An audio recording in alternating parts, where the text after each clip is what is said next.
चंदनम शीतलम लोके चंदनादपि चंद्रमा ताभ्याम चंदन चंद्राभ्याम शीतला साधु संगति।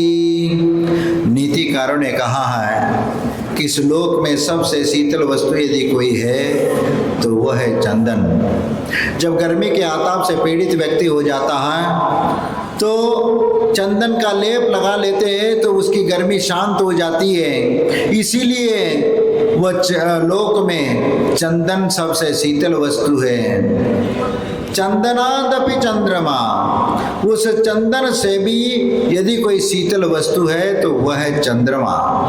क्योंकि चांदनी रात में जब आप बैठ जाते हो तो दिन भर की थकान, गर्मी की थकान पूरी अपने आप शांत हो जाती है। इसीलिए चंदन से भी चंद्रमा शीतल है।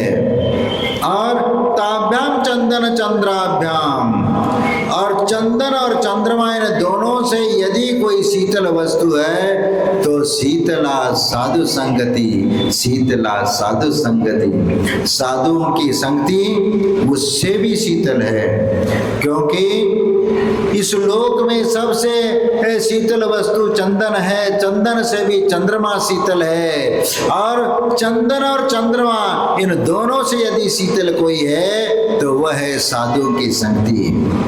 और इसीलिए तो आपको कहा जाता है कि सत्संगति करो, सज्जनों के संगति में रहोगे तो तुम्हारा जीवन सार्थक हो जाएगा।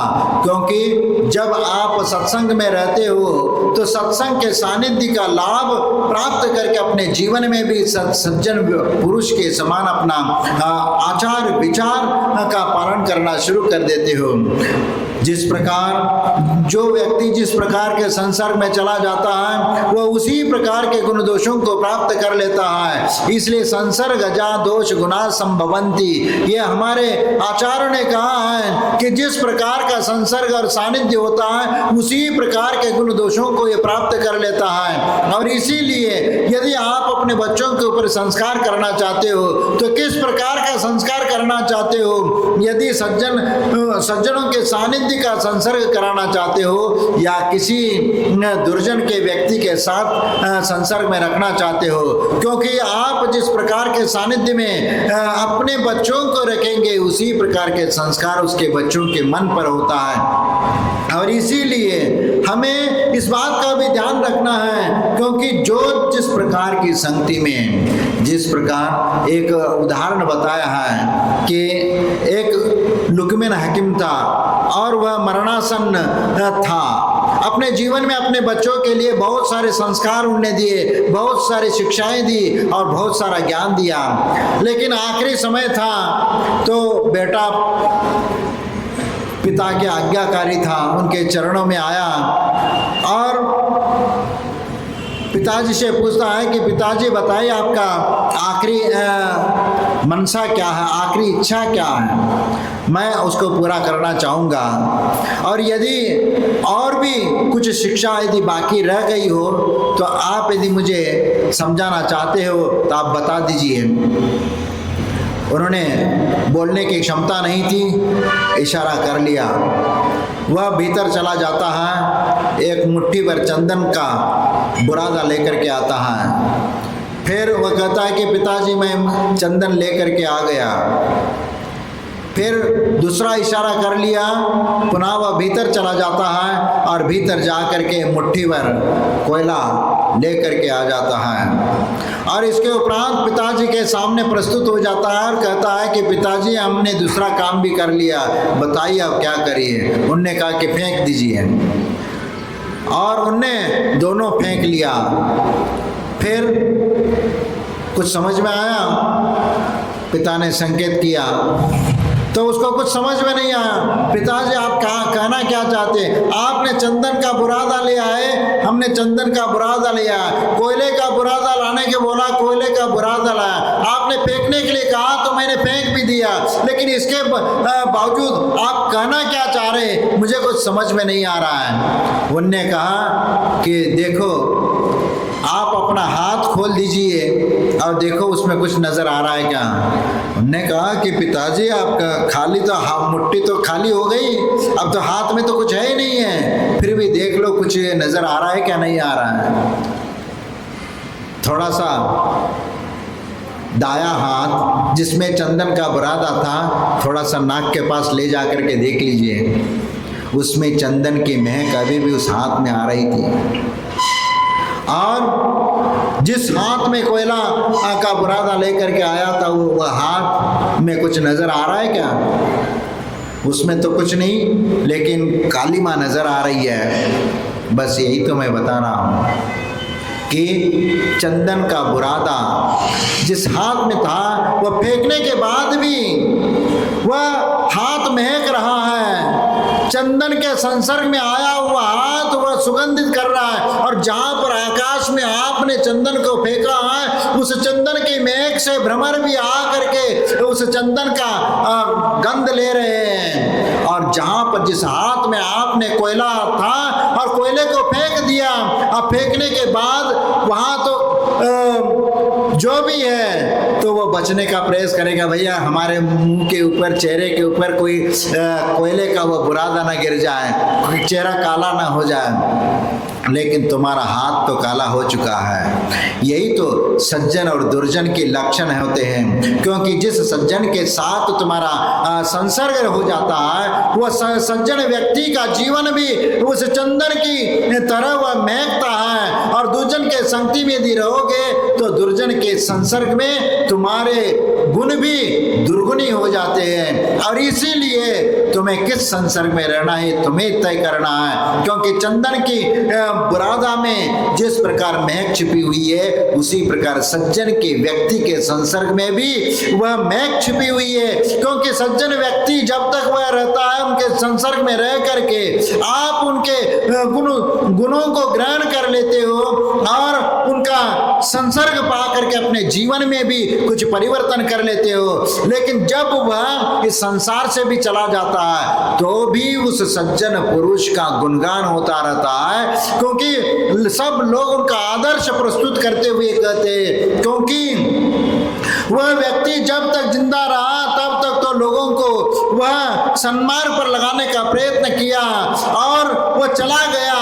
फिर भी उन्होंने जो सद्गुण दिए हुए थे उनका आदर्श दूसरे लोग अपना करके अपने जीवन में भी सज्जनता लाने का प्रयत्न करते हैं। और इसी प्रकार जो दुर्जन व्यक्ति के संसर्ग में चला जाता है तो वह दुर्गुणों को ही ग्रहण कर लेता है, और यदि दुर्गुण व्यक्ति के संसर्ग में रहते हो तो आपको भी दुर्गुण कहा जाएगा, दुर्गुणी कहला जाएगा। क्योंकि यदि जिसके संगत में आप रहते हो उस संसर्ग का दोष तुम्हारे ऊपर भी आता है। यदि आप शराब की दुकान में बैठ करके बोतल में से दूध पी रहे हो तो भी तुम्हें शराबी कहा जाएगा, और यदि सज्जन के साथ बैठे हो और सज्जन के साथ बैठे हो और यदि शराब भी पी रहे हो तो भी तुम्हें सज्जन कहा जाएगा। ये संसर्ग का महत्व है, जो जिस प्रकार के संसर्ग में रहता है उसी प्रकार के गुण दोषों को प्राप्त कर लेता है। इसलिए संसर्गजा दोष गुना संभवंती। लेकिन ये मत समझना सज्जन के संसर्ग में आकर के शराब पीना शुरू कर दे, लेकिन जो सज्जन के संसर्ग में आएगा वह कभी शराब नहीं पिएगा। सिर्फ उदाहरण के माध्यम से मैं समझाने का आपको प्रयत्न कर रहा हूं, ताकि जिस प्रकार के संसर्ग में आप रहते उसी प्रकार के गुण दोषों को आप प्राप्त कर लेते। इसलिए कदली सीप भुजंग मुख स्वाति एक गुण तीन, जैसी संगत कीजिए वैसो ही संगति अलीन। क्योंकि जो जिस प्रकार के संगति में रहता है उसी प्रकार के गुण दोषों को प्राप्त कर लेता है। जैसी संगत कीजिए वैसो ही फल दीन। स्वाति नक्षत्र का एक बूंद यदि वह केले पे गिरता है तो कपूर बन जाता है, वह सर्प के मुंह में गिरता है तो जहर बन जाता है, और वह गर्म तवे पर गिरेगा तो वह भाप होकर के निकल जाएगा, और वह यदि सीप के मुंह में चला जाएगा तो वह मोती बन जाएगा। इसीलिए जिस प्रकार का संसर्ग सानिध्य मिलता है उसी प्रकार के गुण दोष प्राप्त हो जाते हैं। और इसीलिए हम अपने जीवन में किस प्रकार का संसर्ग और सानिध्य में रहना चाहते हैं ये हमें देखने की बात है, क्योंकि दुर्जनों के संगति करने का फल भी अपने जीवन के ऊपर आता है, अपना जीवन भी नरक बन जाता है। इसीलिए एक प्रसंग मुझे याद आता है कि एक राजा ऐसे वन में घूमता घूमता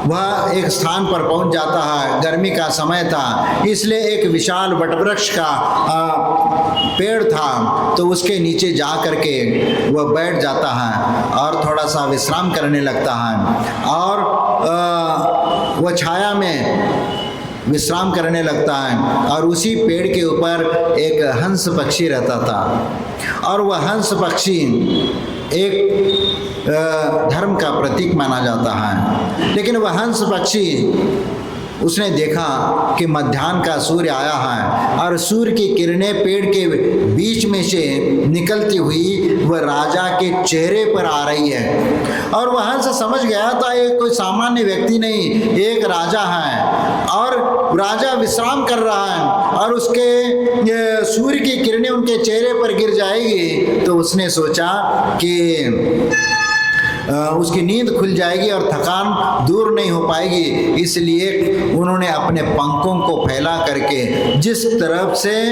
वह सूर्य की किरणें आ रही थी वहाँ पर पंख फैला कर वहाँ खड़ा हो जाता है और वहाँ बैठ जाता है, ताकि राजा के चेहरे पर वह सूर्य की किरणें न आए। और इतने में वहाँ पर उस हंस का मित्र कौवा उस पेड़ के ऊपर आ जाता है और वह हंस के बगल में जा कर के बैठ जाता है और बैठ जाता है, बातें करने लगता है, क्योंकि वह हंस का मित्र था, इसलिए वह आना जाना बना रहता था। और इस बार वह आया, बैठा, बात करने लगा।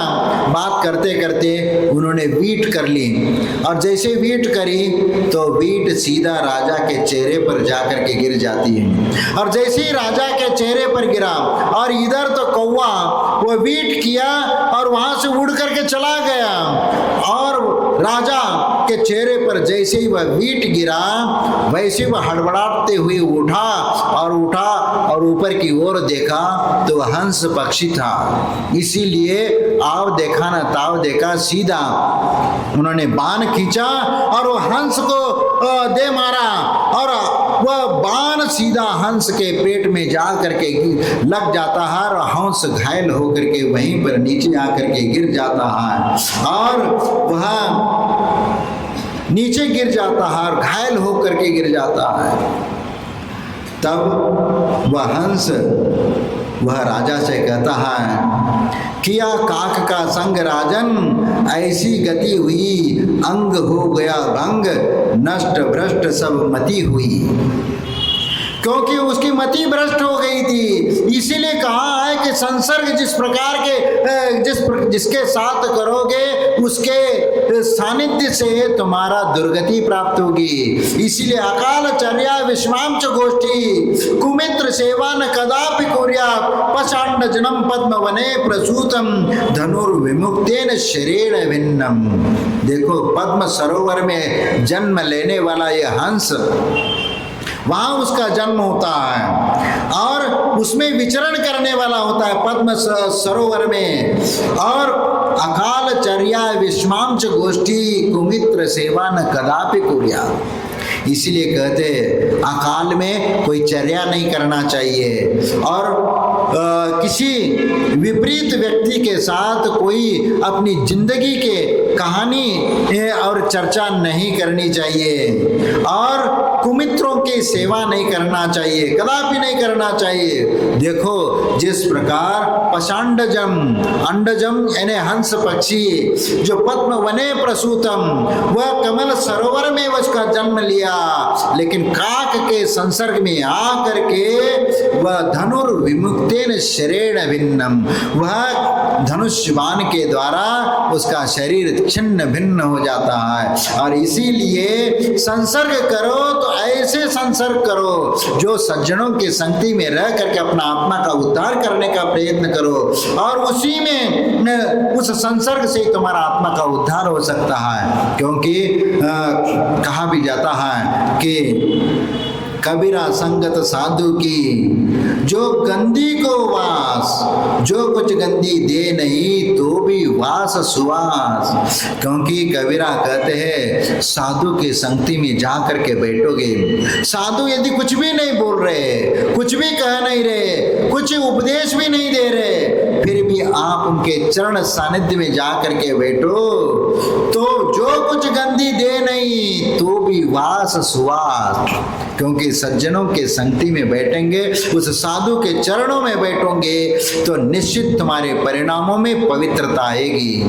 क्योंकि साधु के आभा मंडल में यदि आप आ गए तो समझ लेना उस आभा मंडल का प्रभाव एक अलग होता है। जैसे घर में रहते हो तो राग द्वेष और क्लेश उत्पन्न होता है, और जैसे ही साधु के कमरे में आ जाते हो, साधु के सामने बैठ जाते हो तो तुम्हारे मन में पवित्रता आती है, विचार अच्छे आने लगते हैं। आपको लगने लगता है कि महाराज जी के साथ रह करके मैं भी अपना आत्मा का कल्याण कर लूं और मैं भी महाराज बनूं। और जैसे ही वहाँ से उठ करके अपने घर में चले जाते हैं तो पुनः वही राग देश, घर गृहस्थी, दुकान मकान वगैरह शुरू हो जाता है। लेकिन विचार करो, जब तक साधु की संगति में रहते हो वहाँ पवित्र विचार क्यों आते हो? कभी आपने चिंतन किया, कभी आपने मनन किया कि साधु के संगति में, उनके चरण सानिध्य में बैठते तो पवित्र विचार क्यों आते? क्योंकि साधु जब पवित्र विचारों के साथ अपनी साधना करते, धर्म ध्यान करते हैं और वही शुभ विचार करते रहते हैं, और इसीलिए जो कर्म वर्गणाएं होती है वह शुभ वर्गणाएं आकर्षित हो जाती है। और उस एरिया में, उस आभा मंडल में साधु जिस कमरे में बैठ रहा है या उसके इर्द गिर्द में एक आभा मंडल तैयार होता है शुभ वर्गणाओं का, और शुभ वर्गणाएं उसमें घेर लेती है। और उस शुभ वर्गणाओं के बीच में यदि कोई पापी व्यक्ति भी आएगा तो भी उस साधु के संसर्ग में उसके पवित्र विचार हो जाएंगे। ऐसे कई उदाहरण आपको मिलेंगे। आचार्य शांति सागर जी के उस आभा मंडल में एक वह नाटककार आया और वह आचार्य शांति सागर जी के संसर्ग का इतना प्रभाव पड़ा कि आचार्य शांति सागर जी से दीक्षा लेकर के अपना आत्मा का कल्याण कर लिया, पाय सागर बन करके। एक नाटककार सप्त व्यसनी, वह कहता मैं तो बहुत पापी हूँ महाराज, मैं बहुत पापी हूँ, पाप से मुझे बचा लो।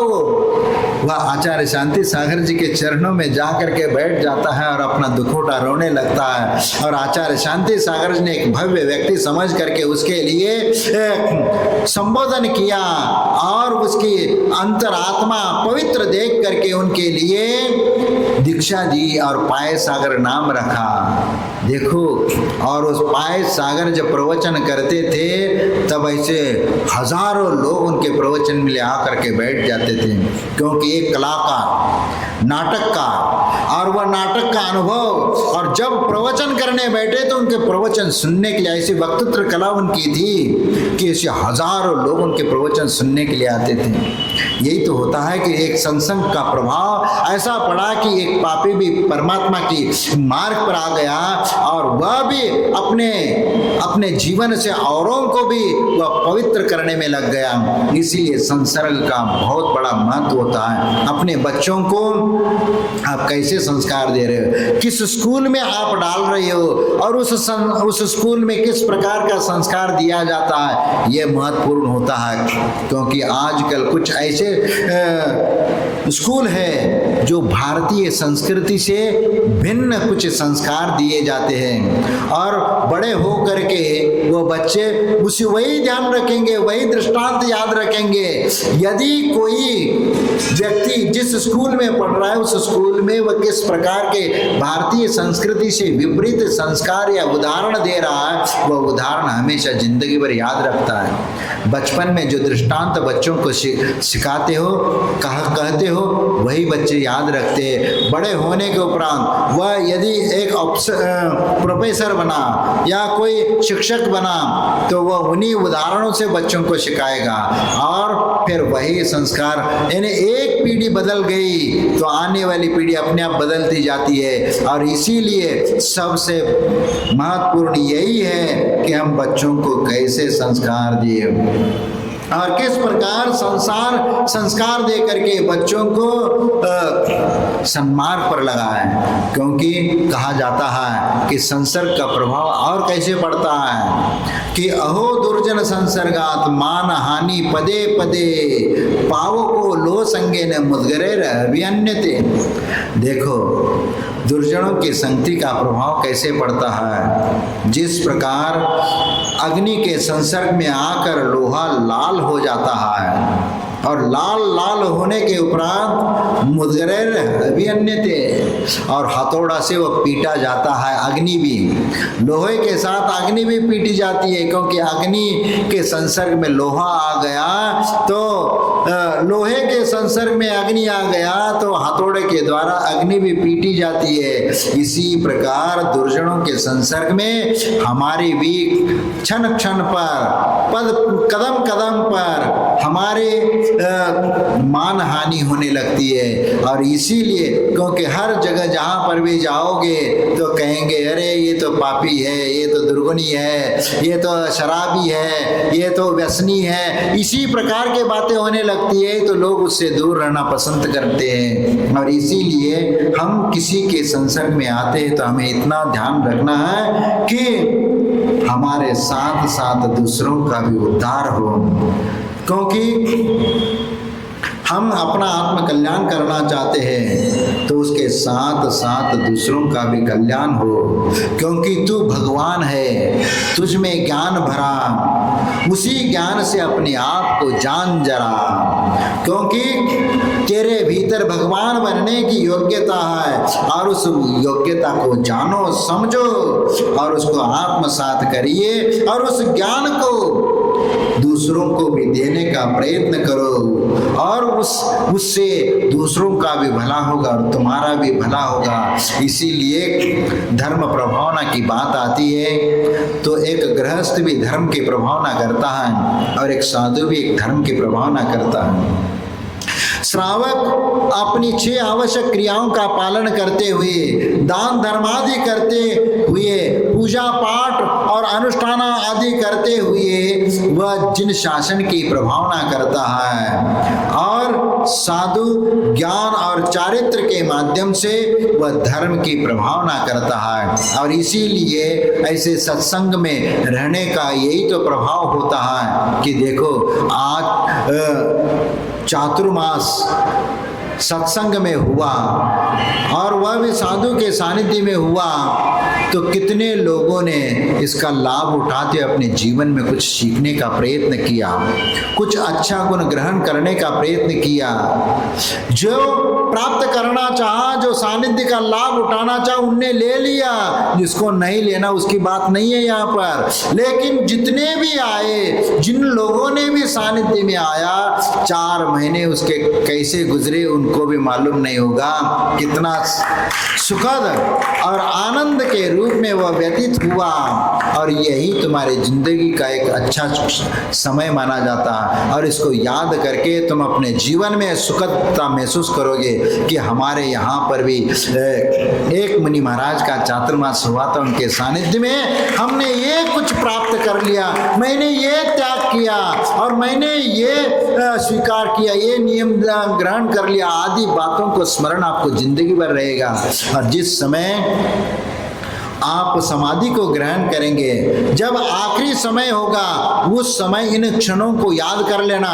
जब समाधि की शैया पर आप लेटे रहेंगे उस समय ऐसे क्षणों को याद कर लेना। हमारे जीवन में जो अच्छे अच्छे प्रसंग है, जो संत सानिध्य में व्यतीत किए हुए समयों को याद करो और उस प्रसंग को याद करो, उन अनुष्ठानों को याद करो और उन सब अच्छे अच्छे कर्मों को याद करो, जिससे आपका मन प्रफुल्लित होगा और आप अपने आप को महसूस करने लगेंगे कि हाँ, मैंने अपने जीवन में कुछ अच्छा कर्म किया है और अच्छे सुखद परिणाम के साथ ही मैं मरण करूंगा तो मुझे सद्गति मिलेगी।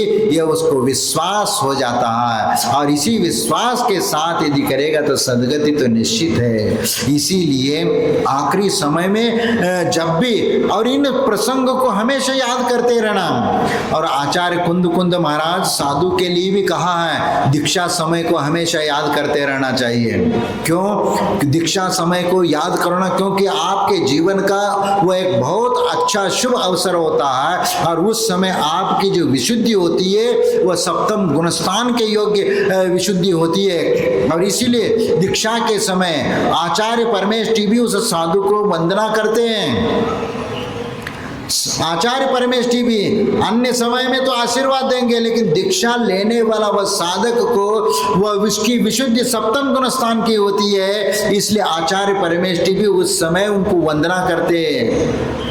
और इसीलिए उस प्रसंग को आचार्य कुंद भी कहते हैं कि उस दीक्षा समय को हमेशा याद रखना, हमेशा याद करना कि उस समय किस उद्देश्य को लेकर के आपने संन्यास को धारण कर लिया, उस मुनि दीक्षा को धारण कर लिया और आत्म कल्याण के दृष्टि से आपने इस मार्ग पर आया। जिस समय भी आपका मन विचलित हो जाए, जिस समय भी आपका चारित्र डिगने लग जाए, तो उस दीक्षा समय को याद कर लेना, ताकि जिस उद्देश्य को लेकर के आपने यहाँ दीक्षा ग्रहण की उस समय को याद करेंगे तो उस डिगने वाली मन की जो स्थिति है वह संभल जाएगी। अरे मैंने तो आत्म कल्याण के लिए यहाँ पर निकला था और आत्म कल्याण करना है और इसीलिए मैं अब इस बुरे कर्म को नहीं करूँगा। इस प्रकार का विचार आपके मन में आएगा तो निश्चित आपके जीवन में कुछ अच्छाई आएगी। और इसीलिए हम अपने जीवन में कुछ अच्छे कर्म करके चलो, क्योंकि ये छोटी सी जिंदगी है। इस जिंदगी में सत्संग का सानिध्य का लाभ उठा करके जितना आप अपने जीवन को निर्मल और पवित्र करोगे, मन में एक शांति मिलेगी और मन में एक अच्छे भाव आएंगे, शुभ विचार आएंगे। यही शुभ विचार परोपकार के लिए भी कारण बन जाते हैं और इसलिए अपने जीवन में कुछ भला करना है तो भला करने का विचार करके चलिए, क्योंकि छोटी सी जिंदगी है। इसीलिए कहा है कि 4 दिन की जिंदगी हंसी खुशी से काट ले। 4 दिन की जिंदगी हंसी खुशी से काट ले, मत किसी का दिल दुखा, मत किसी का दिल दुखा, दर्द सबके बांट ले। कुछ नहीं है साथ जाना, कुछ नहीं है साथ जाना, एक नेकी के सिवा कर भला होगा भला, कर भला होगा भला, गांठ में ये बांध ले जरा। 4 दिन की जिंदगी हंसी खुशी से काट ले, हंसी खुशी से काट ले। जय बोलो महावीर भगवान।